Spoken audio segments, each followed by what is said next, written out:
Hello, my name is Dr. Jeffrey King, and I'm a board-certified orthopedic hand surgeon. I'd like to talk to you for a few minutes today about wrist fractures. Unfortunately, if you're watching this video, it may mean that you or someone that you know and love has had a wrist fracture. So I think talking a little bit about it, explaining what's going on and what the treatment options are might be helpful. So the first thing that I'll start with is if you have a wrist fracture, most wrist fractures are actually fractures of the radius. Now this is a model of a hand, and you can see this is a left hand. So the bone that we're talking about in a wrist fracture is usually the radius, which is this bone that runs from your base of your thumb all the way down to your elbow, okay? The end of this bone is shaped like a little cup, and sitting in that cup are all the bones of the wrist, okay? So when you have a wrist fracture, typically, most of the time, it's going to be a fracture of the radius, okay? Now, most common reason for wrist fractures is a fall. So if you're falling forward and you put your hands out to block yourself, that's a perfectly reasonable thing to do. And unfortunately, your wrist takes the brunt of the force, but it protects your head and your face typically, okay? And falling from standing on your feet onto the ground is a common reason for getting a wrist fracture. So I get asked, does that happen? And the answer is sure, it happens all the time. Other reasons that people get wrist fractures are if you're in a motorcycle accident or a car wreck or any number of reasons that could put an excess stress on your wrist, okay? The most common excess stress on your wrist is that your wrist gets bent backwards that way. And when that happens, the ligament attachments of the hand to the wrist are actually stronger than the bone itself. And that's why the fracture occurs right here and happens right below where the joint meets, the hand meets the wrist, okay? There are lots and lots of different kinds of fractures, and that's a good conversation to have with your surgeon, but there are fractures that stay outside the joint. There are fractures that go inside the joint. There are fractures that we consider stable, which means they're not likely to move around, and fractures that are considered unstable and may move around over time. If you've had a wrist fracture, there's a pretty good chance that you're probably either going or have gone to the emergency room. And they'll probably do an x-ray and try and see if they can help figure out what's going wrong. If you can see the fracture and the fracture is lined up exactly where it's supposed to be, then that's something that could potentially have a splint or some sort of protective device put on it. And that's something that may be able to be treated without an operation, which would be great. So as long as the fracture is in the right position, everything is lined up well, and as long as it stays there, those are the kind of wrist fractures that can be treated in a cast. Again, it's a little bit dependent on the specific fracture, but in general, it takes about 6 weeks for fractures to heal. And so most non-displaced fractures are going to be in some sort of cast, either short arm, which means it stops here, or long arm, which means it goes all the way up to there. And you'll be in some combination of short arm and long arm cast for about 6 weeks. After that, when you come out, follow-up x-rays will determine how healed, when it's healed, and then you'll probably transition into a splint and start working on therapy to work on getting your motion and your strength back, okay? So non-surgical fractures are fractures which are stable, they're well aligned, and they stay well aligned even with follow-up x-rays, okay? The other kind of fractures are unstable fractures. And that means that either the pieces were way apart and someone had to push them back together again where they belong, called a reduction. That's something that often happens in the emergency room. And if either the fracture cannot be reduced, so you can't put it back where it needs to be, or if they put it up where it needs to be, but it gradually settles, it gradually collapses, it loses its alignment, those are considered unstable fractures. And those are the fractures that we usually consider surgery for.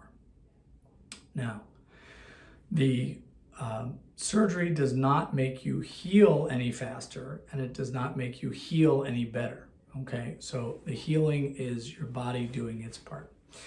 The thing that we try and achieve with surgery is we're either trying to put pieces of bone in places that we can't get them in the emergency room, or to hold a piece of bone or pieces of bone in place that won't stay there.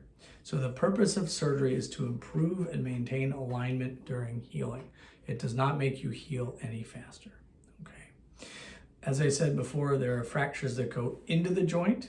and those tend to be a little bit worse fractures because the lining of the joint is damaged, and the lining of the joint is the gliding surface, kind of like the Teflon in your fry pan. If you have a fracture into the joint, it's like putting a big scratch in your Teflon fry pan with a fork, and no matter how careful you are after that, you still have a scratched fry pan. And so with surgery to repair an intraarticular fracture, one into the joint, we can make it line up better, but there's always an increased chance of arthritis down the road. Again, something to talk about with your surgeon. Extraarticular fractures that are unstable means that the fracture line of the crack doesn't go into the joint, but the pieces of bone are moving around freely. And in that case, we would just move things into position and try and keep them there, okay? There are a number of different plates and techniques in terms of how we fix fractures, but the concepts are all the same. We do something in surgery to align the fragments up and keep them in place, okay? The most common surgery that we do for distal radius fractures is what's called volar plating. And what that means, if you and your doctor have determined that your fracture is unstable, and two, it makes sense with the risks and benefits, as a patient you would like to proceed with surgery, then generally it's an outpatient surgery and you go home the same day. At the time of surgery, they would provide an appropriate anesthetic with either a block that makes your arm numb and making you sleepy, or perhaps a general, but something to make you comfortable and not remember what we're doing, typically. And then after we wash your arm up, there is an incision on this part of your wrist, kind of right below your thumb. And then that takes us to where the fracture is. Once we can see the fracture and line it up, we would apply some sort of plate. Again, there are many companies that make plates, and I'm not endorsing any of them. I don't get paid anything by any of them. This is one plate that I like, and the idea here is that the fracture is kind of right across here. And if you look in there, you can see that there are lots of little pegs in there that are holding this fracture piece. Now, my model doesn't have a fracture, but the fracture would be right across there. So the little pegs that you can see in the end, normally you don't have a hole here. This is just for demonstration. Those little pegs hold this piece, and then the screws that you can see, there's 3 screws there, and they go all the way through. You can see the dots back there. So the screws anchor the piece up here to the shaft and connect it all together. So the advantage there is you now have your bone surfaces back where they're supposed to be. Okay. After the surgery, again, there's some variation. Some surgeons will put you back in a splint to protect you, but that's usually smaller than the one you get in the ER, and that kind of holds things still while your wounds heal. Other surgeons may let you start moving right away because you have stabilization inside your inside your wrist, okay? But that's a surgeon preference. You probably will need some sort of protection, whether it's a removable splint or something, during the time, that 6 weeks that your fracture is healing. And then you will certainly require some therapy, which can be done with the therapist and or on your own after that.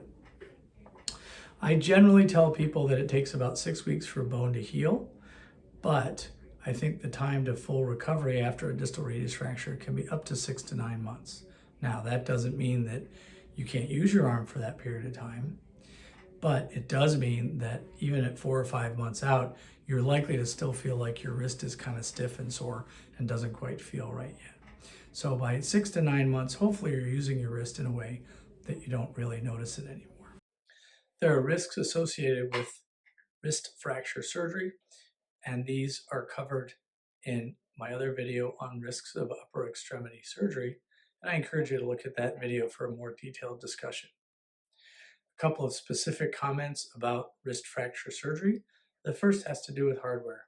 When we put this kind of hardware in your wrist, the expectation is that we're going to leave it in there. After the fracture's healed, so in 6 months or whatever, it's not doing anything. It's just more work to take it out than it's worth, and so generally we just leave it in place. It will not set off airport metal detectors. It will not keep you from having an MRI, and in general, you won't even know it's in there, okay? The second is that almost everything I've talked about today, virtually all of it, has to do with adult fractures. So if you are or have a child who's 6 or 8 or 10, All the rules are a little bit different for wrist fractures in kids, so these rules may not apply. But at the end of the day, a wrist fracture is a significant problem, and we recognize that. It represents a significant disruption to your life, and we recognize that as well. But fortunately, it's a manageable problem, and we have quite a bit of experience fixing these things and can help you through this difficult time. So again, I encourage you to talk to your surgeon, talk to me, talk to a certified hand surgeon about managing your wrist fracture, and I wish you the best of luck during your healing period. Thank you.